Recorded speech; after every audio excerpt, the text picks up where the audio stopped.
बैगन। Debate India 1 में आइए देखते हैं, मजा आएगा। प्रोफेसर यादव, मेरा सवाल सिर्फ इतना है, तो like bar bar places of worship act का आप हवाला लेते हैं और कमेंट में पहली जय बार श्री राम भी लिख दीजिएगा। डीवाई चंद्रचूड़ जी जो पूर्व चीफ जस्टिस ऑफ इंडिया थे, उन्होंने कहा कि रिलीजियस नेचर क्या है किसी जगह का, प्लेसेस ऑफ वर्शिप एक्ट इसे रोकता नहीं है, आप पता कर सकते हैं। उसे बदला जाए या ना बदला जाए ये बात की बात है, लेकिन क्या था ये पता करना कानून के खिलाफ नहीं है, नंबर 1। दूसरी बात, ASI यानी आर्कियोलॉजिकल सर्वे ऑफ इंडिया के तहत जितनी भी इमारतें हैं उन पे तो ये एक्ट लागू ही नहीं है, तो बार बार ये भ्रम क्यों मचाया जा रहा है। और मैं पूछना चाहती हूं, अगर देश में कानून सर्वोपरि है तो किसी को कोई दिक्कत है, वो कोर्ट जाता है, तो आप ये बात कह के कैसे टाल सकते हैं कि छोटे छोटे जज हैं, आग लगा रहे हैं, अगर वोट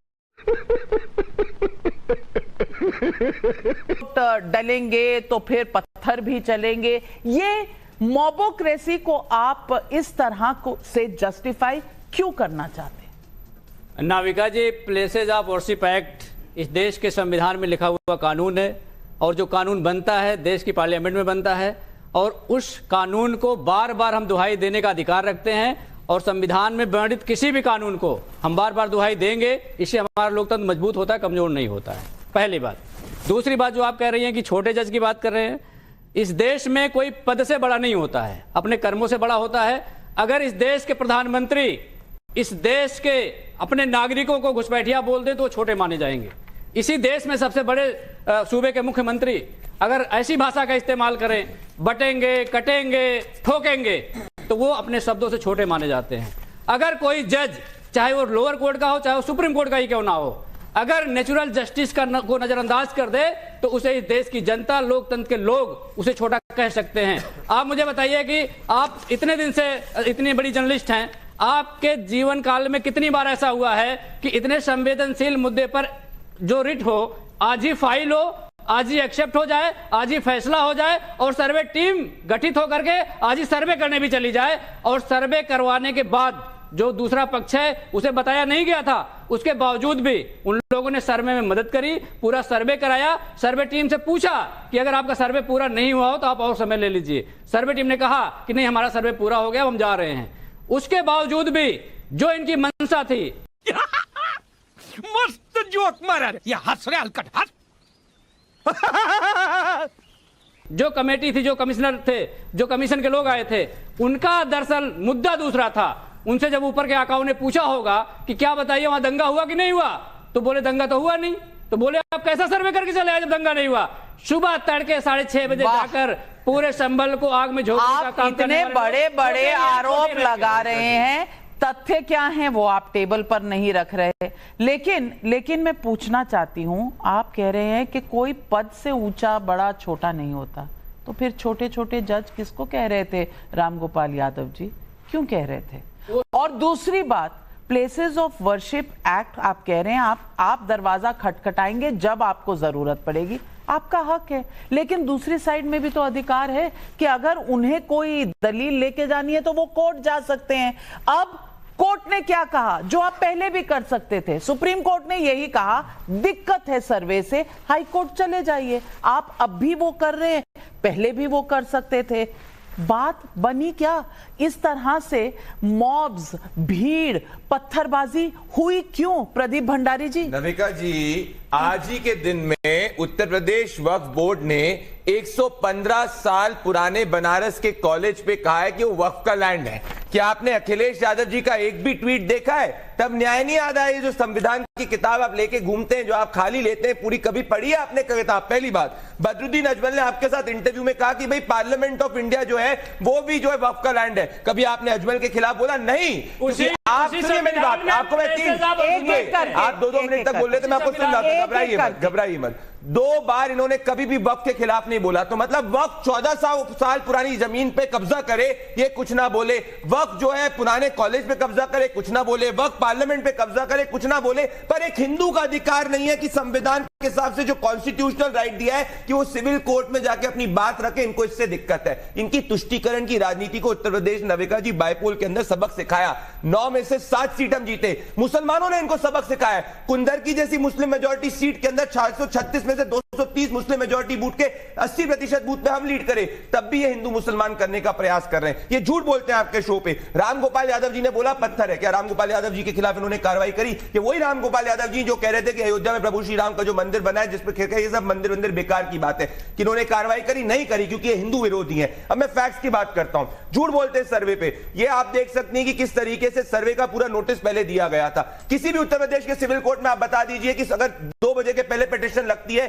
तो क्या उसके बाद नहीं सुनवाई होती है? हर सिविल केस के अंदर सुनवाई बाद में होती है। और क्या स्टे के लिए गए? स्टे के लिए नहीं गए। ये भीड़ तंत्र को बढ़ाना चाह रहे हैं। जैसे जम्मू कश्मीर में 70 साल तक उन्होंने पत्थरबाजों को बैक किया था, अब देश के अलग अलग कोनों में पत्थरबाजों को आगे बढ़ाना चाह रहे हैं, क्योंकि इनको तुष्टीकरण का वोट उत्तर प्रदेश में चाहिए। मैं रंगरेज साहब आपसे पूछना चाहती हूं, इस देश में कानून व्यवस्था चलेगी, इस देश का संविधान चलेगा या भीड़ तंत्र चलेगा? मैं पूछना चाहती हूं कि भीड़ तंत्र का हवाला देकर आप क्या सच को छुपाना चाहते हैं? ASI archaeological survey of India को बीजेपी सरकार ने नहीं सौंपा था। ये इमारत ये 1920 में सौंपी गई थी और वहां पर उनके ही अफसरों को घुसने नहीं दिया जा रहा। ये भी आज की बात नहीं है। 2018 का एफआईआर मैंने जिक्र किया और हमारे स्क्रीन पर चल रहा है। मैं पूछना चाहती हूं, एफआईआर है, एएसआई को जाने नहीं दिया जाएगा, क्या भीड़ तंत्र से देश चलेगा? ये सवाल बहुत संगीन है। देखिए नविका जी, एएसआई जो है वो हिंदुत्व की दासी है।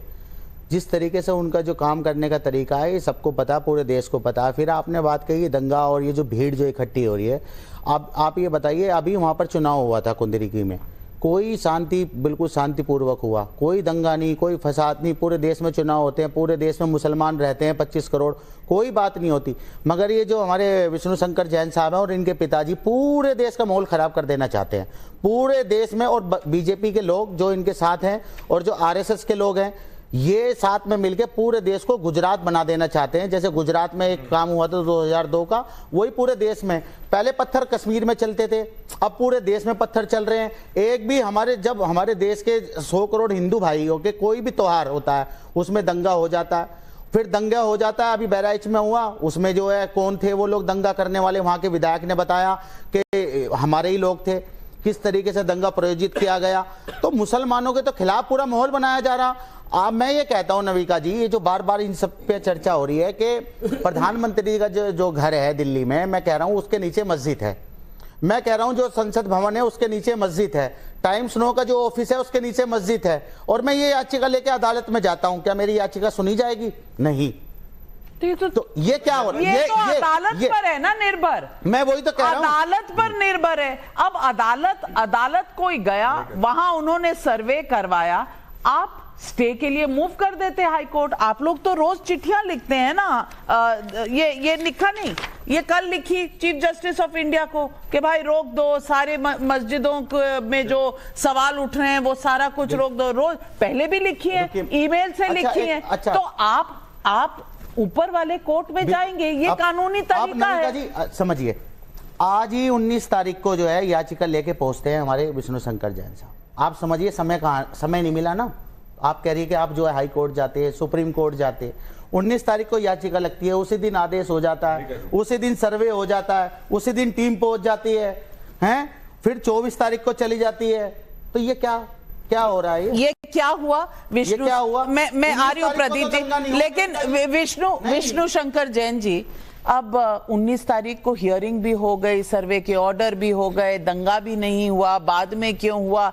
ये तमाम सवाल रोज उठाए जा रहे हैं, आप जवाब दीजिए। देखिए, मैं इसका लीगल जवाब देना चाहता हूं। मैं कोई चीख चिल्ला की डिबेट में नहीं पढ़ना चाहता हूं। एक सुप्रीम कोर्ट का जजमेंट है रंगरेज भाई, आप भी पढ़िएगा और लोगों को भी पढ़ाइएगा। 1989 1 SCC पेज 19, केस का नाम है श्रीमती राजबीर कौर वर्सेस M चोकसीरी। इस जजमेंट को पढ़ लीजिए। इसमें सुप्रीम कोर्ट ने कहा है कि एडवोकेट कमीशन का सर्वे एक्स पार्टी ऑर्डर किया जा सकता है, उसके लिए किसी को सुनने की जरूरत नहीं। और मुझे इस बात को जरा एक्सप्लेन करने दीजिए। एडवोकेट कमीशन सर एक मिनट, मेरी बात तो मेरी बात में भी करते हैं। अरे मेरी बात करिए आप। देखिए, आप बोलने नहीं दे रहे। मेरी आपकी अदालत हाई कोर्ट ने क्यों, सुप्रीम कोर्ट ने क्यों रोक लगा दी? आप क्या कहां रोक लगाई है? उन्होंने मना नहीं कर दिया? उन्होंने कोई नहीं मना किया। मेरी बात सुन लीजिए।